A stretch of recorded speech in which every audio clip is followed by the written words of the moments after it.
BJP के शंकर लालवानी व कांग्रेस के रकीबुल हुसैन ने सर्वाधिक वोट से जीत हासिल कर बनाया नया रिकॉर्ड। देश में लोकसभा चुनाव के दौरान सर्वाधिक वोट से जीत हासिल कर इंदौर के सांसद शंकर लालवानी पहले स्थान पर रहे, जबकि असम के धुबरी लोकसभा सीट से कांग्रेस के सांसद रकीबुल हुसैन ने देश में दूसरी सबसे बड़ी जीत हासिल कर सबको चौंका दिया है। शंकर लालवानी व रकीबुल हुसैन ने जीत के सारे रिकॉर्ड तोड़ दिए। टॉप 5 में देखा जाए तो शंकर लालवानी रकीबुल हुसैन के बाद मध्य प्रदेश के विदिशा सांसद शिवराज सिंह चौहान 8,21,000 वोट से जीते, जो तीसरे स्थान पर रहे। इसी तरह गुजरात के नवसारी सांसद CR पाटिल 7,73,000 वोट से चौथे स्थान पर और अमित शाह 7,44,00,000 वोट से 5वें स्थान पर रहे। प्रधानमंत्री नरेंद्र मोदी भी उत्तर प्रदेश की काशी लोकसभा सीट से चुनाव सिर्फ 1.5 लाख वोट से ही जीत पाए। इसमें 4 सीटें बीजेपी के खाते में गई, जबकि 1 कांग्रेस के खाते में है। लोकसभा चुनाव के तहत देश में सबसे ज़्यादा वोट से जीत हासिल करने में मध्य प्रदेश के इंदौर में भाजपा प्रत्याशी शंकर लालवानी पहले नंबर पर रहे। उन्होंने 11,72,000 वोट के अंतर से चुनाव जीता। वहीं इंदौर में नोटा भी चर्चा में रहा, जहां पर नोटा को 2,18,674 वोट मिले। शंकर लालवानी ने बसपा उम्मीदवार संजय सोलंकी को 10,04,077 वोटों से हराया। शंकर लालवानी ने अपना पहला चुनाव बॉम्बे यूनिवर्सिटी में बतौर अध्यक्ष लड़ा था, हालांकि वे उस वक्त हार गए थे। बताया कि राजनीति में विद्यार्थी परिषद से बॉम्बे यूनिवर्सिटी में पहला चुनाव उन्होंने लड़ा था। अध्यक्ष पद के लिए वोटिंग होनी थी। चुनाव के एक रात पहले विपक्षी दल से मिले हुए कुछ लोग उसे हॉस्टल में बुलाने आए। यह कहकर अपने साथ ले गए कि वोटिंग कैसे कराई जाना है, इसकी ट्रेनिंग आपको दे रहे हैं। वह पहला चुनाव था तो भरोसा करके चला गया। वह मुझे सीधे CM हाउस ले गए। वहाँ वोटिंग पूरी होने तक 24 घंटे उसे बिठाए रखा। तभी से मुझे राजनीति का पहला कहरा सीखने को मिला कि आंख बंद करके राजनीति में भरोसा नहीं करना चाहिए। लालवानी का बाबरी मस्जिद विध्वंस से जुड़ा किस्सा भी है। वे कहते हैं कि तब मैं RSS के लिए सक्रिय था, हल्की फुल्की राजनीति भी शुरू कर दी थी। शंकर लालवानी का जन्म 16 अक्टूबर 1961 को इंदौर के जमनादास लालवानी और गौरी देवी लालवानी के घर हुआ। लालवानी सिंधी समाज से आते हैं। उनका परिवार विभाजन के बाद पाकिस्तान से आकर यहाँ बस गया था। लालवानी ने 1978 में मध्य प्रदेश बोर्ड से हायर सेकेंडरी की, वीर माता जीजाबाई प्रौद्योगिकी संस्थान से BTech की डिग्री के साथ स्नातक की डिग्री हासिल की। लालवानी का 10 मार्च 1985 को अमिता लालवानी से विवाह हुआ। लालवानी का एक बेटा भी है। इसी तरह दूसरे नंबर पर रहे कांग्रेस के सांसद रकीबुल हुसैन ने भी सबको चौंका दिया।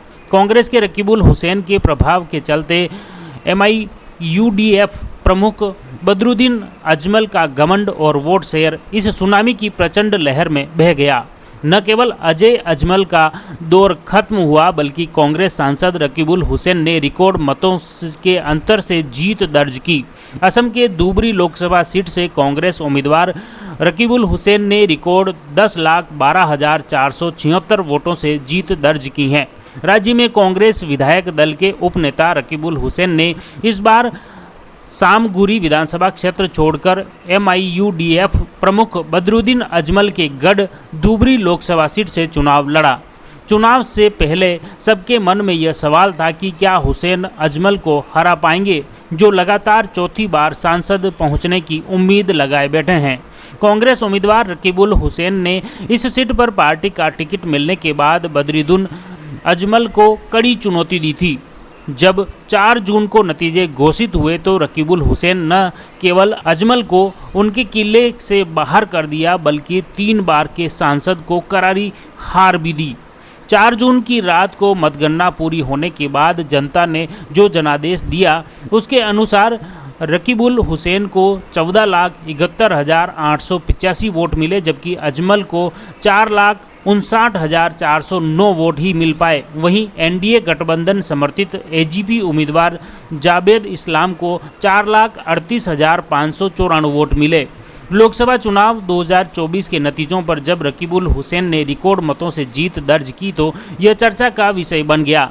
मुख्यमंत्री डॉक्टर हिमंत बिस्वा शर्मा ने कांग्रेस के रकीबुल हुसैन को हीरो बताया। मुख्यमंत्री शर्मा ने कहा कि रकीबुल हुसैन इस बार असम में लोकसभा चुनाव में हीरो बन गए और यह राष्ट्रीय संदर्भ में एक रिकॉर्ड है। प्रधानमंत्री नरेंद्र मोदी और अमित शाह को भी रकीबुल हुसैन जितने लाखों वोट नहीं मिले हैं। अब बात करते हैं धुबरी लोकसभा के आंकड़ों की, तो वहां कुल मतदाता 26,60,827 हैं, जिसमें से 24,50,000 लोगों ने मतदान किया, जो मतदान प्रतिशत हैं 92.8%। यह चौंकाने वाले तथ्य हैं। यहाँ सर्वाधिक लोगों ने वोट दिया और कांग्रेस प्रत्याशी को ऐतिहासिक जीत दिलाई। हालांकि इसके अलावा केंद्रीय गृह मंत्री और भाजपा नेता अमित शाह ने गुजरात की गांधीनगर लोकसभा सीट से 7,44,716 वोटों से कांग्रेस के रमन भाई पटेल को हराया, जबकि मध्य प्रदेश के पूर्व सीएम शिवराज सिंह चौहान को 8,21,000 वोटों से जीत हासिल की है। अब बात रकीबुल हुसैन के पारिवारिक परिदृश्य की करते हैं तो उनकी उम्र 59 साल है। उनके पिता का नाम स्वर्गीय अलहाज नूरुल हुसैन है। अभी असम में विधायक हैं और राजनीति विज्ञान में एमए कर रही हैं। अब तक सबसे बड़ी जीत बड़े राजनीतिक लीडर की होती रही है, मगर इस बार इंदौर के शंकर लालवानी और असम के रकीबुल हुसैन ने सबसे बड़ी जीत हासिल कर इतिहास को पलट दिया। जनादेश ने दिग्गज नेताओं की गलतफहमियों को भी दूर कर दी है और यह गलतफहमी भी निकाल दी कि जनता अगर ठान ले तो वह जिसे चाहे उसे राजा और जिसे चाहे उसे रंक बना देती है। यह जीत अन्य राजनीतिक दलों व दिग्गज नेताओं के लिए भी एक सबक से कम नहीं है। इसी तरह की अपडेट खबरों से आप जुड़ रहिए जयवर्धन न्यूज़ के साथ। धन्यवाद।